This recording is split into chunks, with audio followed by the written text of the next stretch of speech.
A huge thank you to Robert Bishop for sponsoring today's video on Patreon. Loot the key to everything versus Judith, Wort, and Braids. Got some powerful commanders we're up against here. But we've got some ramp and a surveil land. Can't go for a turn 1 Wayfarer's Bauble, unfortunately, but I think that is still worth keeping. And we do get a draw on turn 1, so we could get an untapped land maybe. Alright, we draw into Xenagos, which is a means of making more mana for us, so yeah, I'm gonna regret going for the tap land here if we see a land on top now, but there's no guarantee we'll get into a land, so surveil first and see if we can put one on top. And there is a Boseiju, so we could have gone for the Wayfarer's Bauble and then crack it next turn, but not to worry. Put that on top and we'll just be a turn behind. I suppose I could have gone for Otawara into Wayfarer's Bauble, and then if we don't draw into a land then we're cracking it on turn 3 regardless. If we just had to rely on a tap land, so yeah, I suppose we should have gone for the Wayfarer's Bauble there and gambled. Turn 1 Sol Ring from the Braids player into a Charcoal Diamond. There's another player who is a little bit slower than he would like, a Birds of Paradise after the tap land on turn 2. Missing a land as well, he kept to 1 lander, that's something. And then a Firebrand Archer from the Judith. So we know that we're drawing into the Boseiju, so we'll go Otawara into the Bauble. And if we're worried about consistently making land drops, we could always just hold on to this as an artifact and then play loot and exile the top card during the next turn cycle. But I'm not hopeful that Braids won't be able to remove it. A Bontu's Monument will discount the creatures and it then plays an Implement of Malice. So black, sacrifice, target player discards, and when you do that you draw a card. Well, we can see why he risked the 1 lander now, a Sylvan Library on turn 3. Judith deciding to hold back the Firebrand Archer, so could maybe have a Terminate or something and is able to pay the ward 1 on the loot. So there we see a Paradox Haze, maybe we could do some setting up. Or we could go for the land here and just hold up cracking Wayfarer's Bauble, ready for a Solemn Simulacrum next turn, and that will be a creature and an artifact. Instantly replace the artifact we have in play. So yeah, we'll just crack Wayfarer's Bauble now. Could be that we see any removal that might be held up here, go on to the Braids instead. Only 3 cards in hand, so could be encouraged to go for his commander. And there is a 2-mana Braids, the Arisen Nightmare. Drain us all for 1 with the Bontu's Monument, followed by a 1-mana Zulaport Cutthroat for more drain. So then Braids, the Arisen Nightmare, may well sacrifice this, because you don't have to sacrifice it to the ability to get the card draw. And yeah, just decide to sacrifice that, so draws a card and there's no other artifacts in play, so we can't play into Braids here. So straight back up to 6 cards in hand at the end step. Another dork in the form of Llanowar Elves Wort has gone down to 28 life already. Be some bad luck if you didn't have a land on top there. A bounce land for Judith. Not tapping down mana in response to the bounce, so just leaving his turn at that. And there is a Saheeli, so we're getting into plenty of walkers here.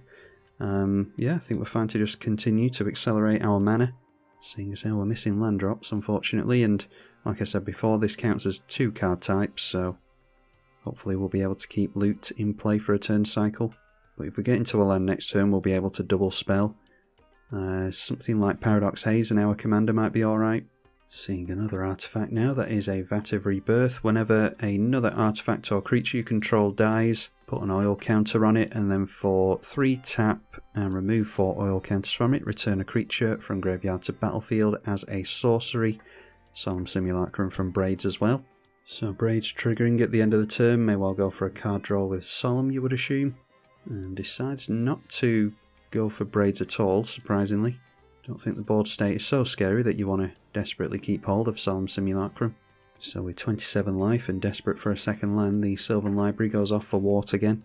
A land and some land-based ramp would be ideal.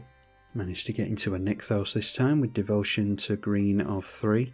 And after that we see an Entish Restoration, so gonna sacrifice the dual land, you would assume. And the lands do come into play tapped on this one, so fixing the colours, catching up a tiny bit on mana. Needs to hope there's no creature-based board wipe though. And there we see an Urborg, Tomb of Yawgmoth, so if they get down the Judith here, I'd be tempted to go for Imprisoned in the Moon onto it, because really don't want to be losing my commander. It's difficult to keep loot in play a lot of the time. Looks as though he's just continuing to keep a grip of 7 and maybe wait for our commander to come down. Doesn't seem all that worried about Braids, and he keeps holding up mana. Alright, there's a Cyclonic Rift, so yeah, I think we just need to try and get a trigger with our commander.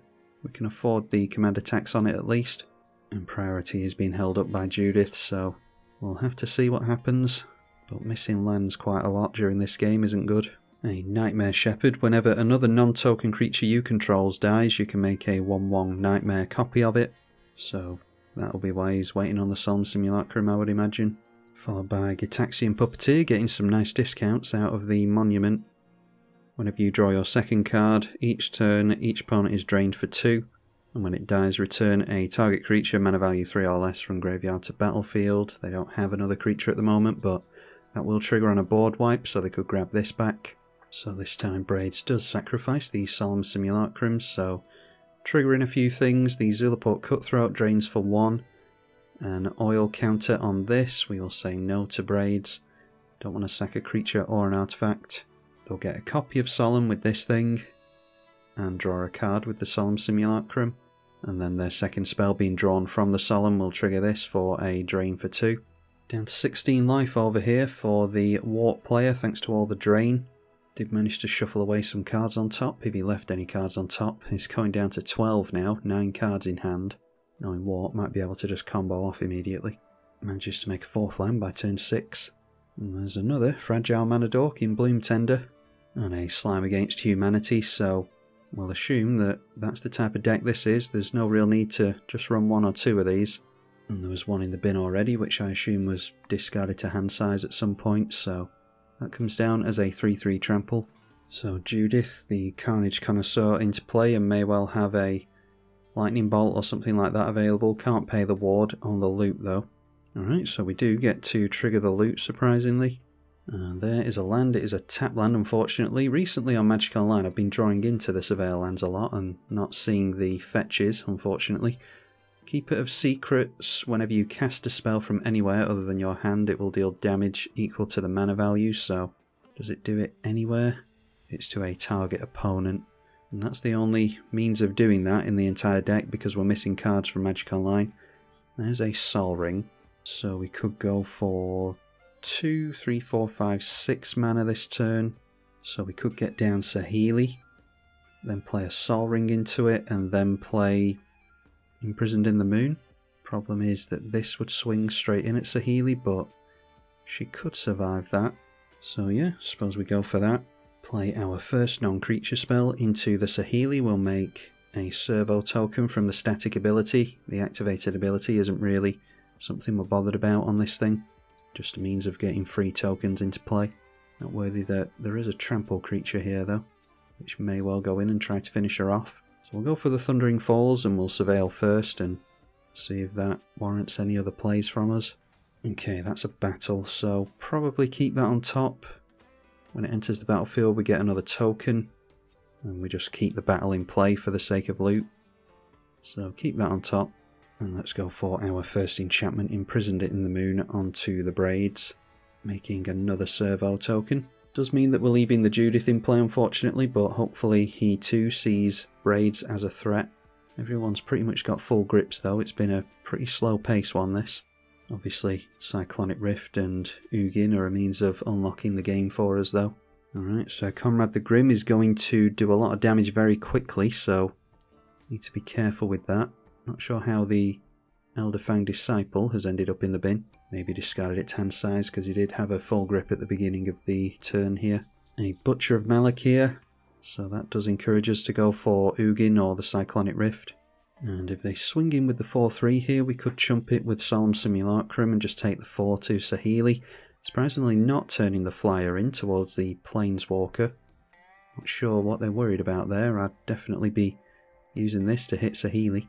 Obviously no means of sacrificing their creatures into the Butcher of Malakir anymore. And down to 10 life, the Gruul player, so see if he takes any more. If we manage to keep this same number of creatures in play, then a Xenagos would pay for itself, which is good. Cares about the number of creatures that we have in play. In fact, when we play it, we'll make a servo token, so we'd go positive on that. A Harness the Storm. Whenever you cast an instant or sorcery from hand, you may cast a card with the same name from your graveyard. That's a good one for the Slime Against Humanity. And they've got Devotion of 1, 2, 3, 4 with green. And that is 6 mana in total that they're tapping down for, so maybe a couple of these gonna come into play here. Bloom Tender obviously tapping for 2 mana. So there's the first one, Slime Against Humanity, and triggers the enchantment pointed at 1 in the graveyard. Does take away the number of Slime Against Humanities that are in the bin though. So yeah, not getting any bigger oozes. That is a 3-3. And then that one comes down as a 4-4.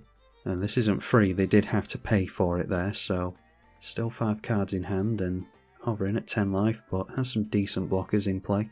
And we didn't see a lightning bolt or anything from Judith, so see if anything can be removed this turn, making consistent land drops. Undying Malice being pointed at the Judith, so we'll assume that there's a Blasphemous Act or something like that coming in here. Firebrand Archer is 1 damage to each opponent, and they'll make an Imp, you would assume. So there is the Imp about to deal 2 damage to each opponent. Alright, and then it's a Scouring Sands, so 1 damage to each creature your opponents control and scry 1, so that is going to be Death Touch, and takes out all of his opponent's creatures here, including our commander, which we'd rather leave in play obviously. So this is where it was tricky, choosing between Judith and the Braids over there. Obviously didn't want Braids in play with something like Butcher of Malakir and the Sir Comrade. So that's a hell of a lot of triggers going on the stack. We will put loot back in the command zone. We'll draw a card from the Solemn. Zulaport going to drain for a bunch. Butcher of Malakir going to have him sacrifice his own Judith at least. So that is going to come back into play tapped. And then Nightmare Shepherd makes copies if he wants to. So Comrade going to do a hell of a lot of damage and would have taken this player out anyway. So just decides to scoop straight away. And there's the Vat of Rebirth. If he's actually got anything in the bin, he may well exile it with the Night Shepherd here. But the lifelink on Judith makes a difference there, going back up to 42 life. And there is 6 Butcher of Malakir triggers, so even though Judith comes back into play, he is going to have to sacrifice it again anyway to this ability. I think there's about 15 triggers from Sir Comrade, so what life are we on now? Yeah, we're going to be at around about 10, which isn't good. And then we're obviously going to take 2 to this as well. We may well go down this turn. There might be more instants or sorceries played into the Judith, just for the sake of getting rid of us. And there's the Gitaxian Puppet as well, is going to be able to reanimate something. And points that at the Zulaport Cutthroat, as you would expect. Alright, so yeah, down to 9 here. And then there's the Zulaport Cutthroats. 1, 2, 3, 4, 5, 6... 7, 8, so we'll be down to 1, but there is a Zulaport Cutthroat in place still, as well as a Sir Comrade now, thanks to the Nightmare Shepherd reanimating Sir Comrade and the Gitaxian Puppeteer. So we're pretty much done for, I imagine. If we went for -X on the Ugin as well, it would bring back the Braids into play, because it would exile the Imprisoned in the Moon. So yeah, we're pretty much done for, I imagine. Sacrificing the Judith will trigger the Sir Comrade and deal the last point of damage that we need to see in order for us to go down. So then that comes back into play tapped, but there's still 5 triggers on the stack for Butcher of Malakir. 2 damage to us from the Imp being sacrificed. Now we see a Supernatural Stamina going on to the Judith as well, which will make another Imp. So there was never any way in which we were going to survive any of this. Down to 4 before all the Zulaport Cutthroat triggers here. Now down to 3. Sacrificing the Imp triggers Sir Comrade and the Imp. So that is us done, because we are at 2 life at the moment. So a pretty uneventful one for us, unfortunately. I thought Judith was going to be a really fun commander when I first built her, but I mean, this is pretty much what she does, is just wipe the board consistently, and oftentimes your opponents just want to scoop to that anyway. It does make fun stacks like this, but it's a bit of a one-trick pony as far as I can tell. Judith comes back into play again, so 2 Butcher of Malakir triggers on the stack, see if there's any more instants to try and dodge having to sacrifice the commander. Gets rid of the Archer. Alright, and had nothing but those effects available apparently, so again gives it Undying. Makes an imp token so that he can sacrifice that to the Butcher of Malakir, and might as well sacrifice the Judith and leave the imp in play. Has been taken back down into the 20s though, after being at 43 or whatever it was. So with Zulaport, that is 49 life for the black player and 14 for Judith. And Braids is about to take the turn, with Braids back in play after the aura going down. And a full grip of cards, plenty of mana available, so it's Braids to win here, as we were all expecting after the fast mana previously. There is a Drownyard Temple, can't tap for black mana thanks to the Urborg. Plays a Jadar, which gives plenty of sack fodder. And Bontu's Monument has done a hell of a lot of work in this more creature-based deck by the looks of it. This can reanimate something now as well. There are a couple of creatures, the Nightmare Shepherd and the discard creature, the Elderfang Disciple. There is a Grave Lighter. Each player sacrifices a creature to that because no creature has died this turn. So Sir Conrad going to continue to do a bunch of work along with the Butcher of Malakir. So it's 2 damage from Sir Conrad and 1 damage from the Zulaport. We'll leave our opponent at 9. And our opponent decided to sacrifice the Jadar there, surprisingly. Unless he's got some kind of plan here where he can definitely win this turn and needs this thing to come back into play. Maybe wants to reanimate it to the Gitaxian Puppeteer. Right, so actually ends up at 8 over there. Now a Grafted War Gear, +3/+2. When it becomes unattached, sacrifice the permanent. So that's a good sack outlet in this case. Throwing it onto the Braids. So that's a 6/5, and I mean, yeah, our opponent can just swing in for lethal now. A Nimble Right Schematic makes a servo token. And Judith just decided to scoop it up. Yeah, I mean, all he had to do was turn in sideways there, and that was the victory. So, yeah, pretty clean game by Braids. Unfortunate that the rest of us couldn't really get into it, but that's what one player getting fast mana can do for you. Plus it's Braids, so it's a very oppressive deck and drained us out quite nicely there. Hopefully you all enjoyed it. I'm tribalkai. Thank you for watching.